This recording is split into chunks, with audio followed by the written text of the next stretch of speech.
মানুষ ব্যর্থ হয় কেন জানেন? মানুষ ব্যর্থ হয় কারণ মানুষ ভাবে সে কখনো সফল হতে পারবে না। মানুষের ব্যর্থতা মূলত তার মস্তিষ্কে থাকে। আমরা কোনো কাজ শুরুর আগেই আমরা ভাবি যে আমরা কাজটা করতে পারবো না, আমরা ভয় পাই।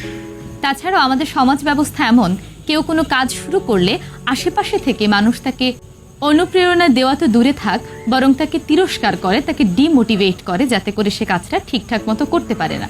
আর আমরাও এমন, কেউ আমাদের যদি অনুপ্রেরণা না দিয়ে তিরস্কার করে, যদি আমাদেরকে বলে তুমি এই কাজটা করতে পারবে না, তাহলে আমরা তাদের কথা মেনে নিয়ে আমরা কাজটা করা থেকে বিরত থাকি। আমরা ভাবি না না এটা আমি পারবো না, আমি এটা থেকে দূরে থাকি। এই যে যখন আপনি বললেন আমি পারবো না, যখন আপনি আপনার মস্তিষ্কে ভাবলেন আপনি কাজটা করতে পারবেন না, আপনি মূলত তখনই ব্যর্থ। আমরা কাজটা করার পর যখন কাজটি হয় না, সেই ব্যর্থতা মূল ব্যর্থতা নয়, বরং আপনি যখন আপনার মস্তিষ্কে ভেবে নিলেন আপনি পারবেন না, তখন থেকেই আপনি ব্যর্থ। কিন্তু আপনি যদি অন্য কারো কথা কানে না নিয়ে